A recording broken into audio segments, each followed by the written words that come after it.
डुमरी में ओवैसी के जनसभा में लगे पाकिस्तान जिंदाबाद के नारे। मंच से असदुद्दीन ओवैसी ने तत्काल फटकार लगाई। डुमरी उपचुनाव में पार्टी प्रत्याशी के समर्थन में थी ओवैसी की सभा।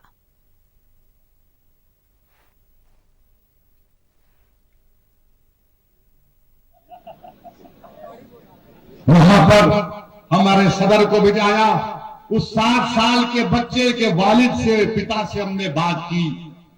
उसके बाप ने कहा, हमने पूछा पुलिस में कॉम्प्रोमाइज क्यों किया तुमने?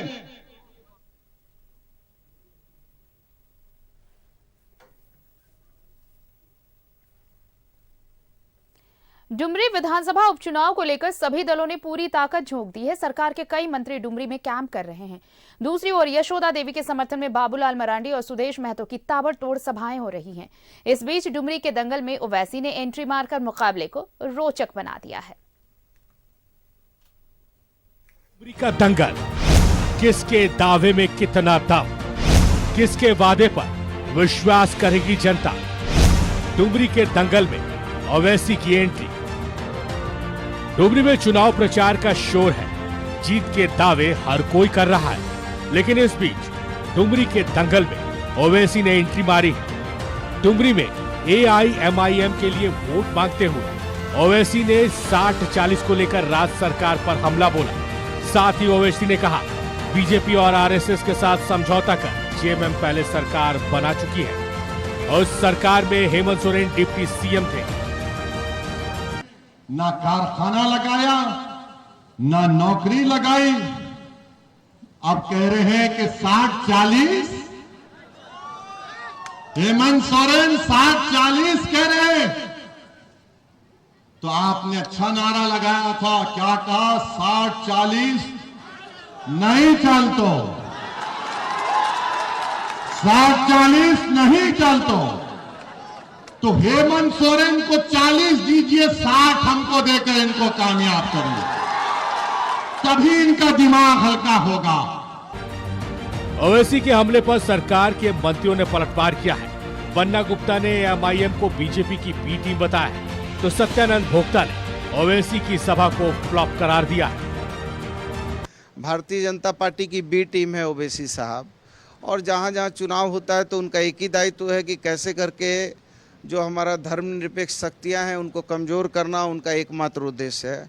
तो वो देखिए, रोज़ रोज़ काट की हांडी जो है चलेगी नहीं, और यहाँ की जनता ये समझ चुकी है कि ओवैसी साहब आए हैं सिर्फ भाजपा को लाभ पहुँचाने के लिए। जो सभा थे, हमको लगा कि यहाँ को उसका असर नहीं हुआ। वो आए, कैसे चले गए, कुछ जाना भी नहीं। 500 से भी ज़्यादा भीड़ नहीं था, तो 500 तो हम लोग साथ में लेके चलते हैं।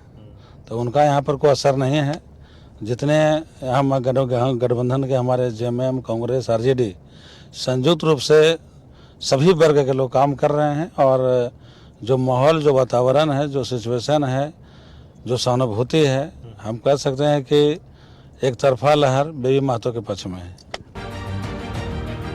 AIMIM को बीजेपी की बी टीम कहे जाने पर बाबूलाल मरांडी ने सवाल उठाया है। बीजेपी प्रदेश अध्यक्ष ने कहा है कि सत्ताधारी दल को हार का डर है, ऐसे में अब वो धमकी देने पर उतर आए हैं। लेकिन जो कमजोर पड़ जाता है वो इसी प्रकार के आरोप लगाते हैं।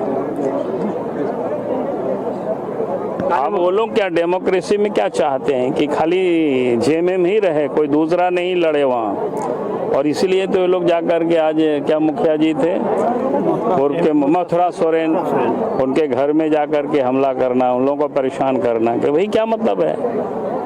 डेमोक्रेसी है, डेमोक्रेसी में कोई किसी भी पॉलिटिकल पार्टी में जा सकता है, कहीं भी कोई काम कर सकता है। लेकिन आज उनकी हार की जो पूरी उन्होंने दिखाई पड़ रहा है कि आप चुनाव हाथ से निकलते जा रहा है, तो आप लोगों को धमका रहे हैं। इधर यशोदा देवी के समर्थन में ताबड़तोड़ जनसभा कर रहे सुदेश महतो ने विकास के मुद्दे पर JMM को खुली बहस की चुनौती दी है। अटल पर विकास की बात झारखंड मुक्ति मोर्चा करना चाहता है, मैं वहीं खड़ा होकर बात करना चाहता हूँ। मैं चाहता हूँ कि पूरी टीम 40 साल यहाँ से लेकर संयुक्त बिहार, केंद्र सरकार और यहाँ तक का जो सफर झारखंड मुक्ति मोर्चा कर रहा है, अनगिनत MLA, MP, मंत्रालय, भारत सरकार से लेकर राज्य में 5 बार मुख्यमंत्री बनने का सौभाग्य प्राप्त होने वाले आए डेवलपमेंट पर बात करें, हम मंच के लिए तैयार। डुमरी के दंगल में प्रचार का शोर जारी है। बेबी देवी के समर्थन में सरकार के कई मंत्री डुमरी में कैंप कर रहे हैं। जनसंपर्क अभियान के साथ जनसभा के जरिए वोट मांगा जा रहा है। मंत्री बन्ना गुप्ता और सत्यानंद भोक्ता ने कई इलाकों में जनसंपर्क अभियान चलाया।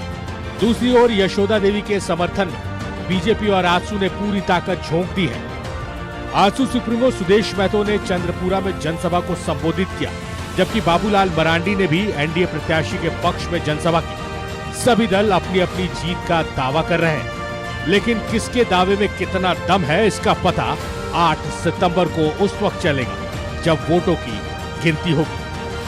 न्यूज़ 11 भारत के लिए चंद्रपुरा से प्रभाकर के साथ डुमरी से श्रीकांत, राकेश और विपिन उपाध्याय की रिपोर्ट।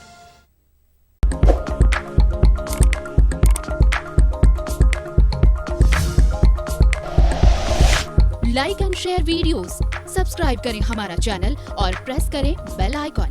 न्यूज़ 11 भारत, सच है तो दिखेगा।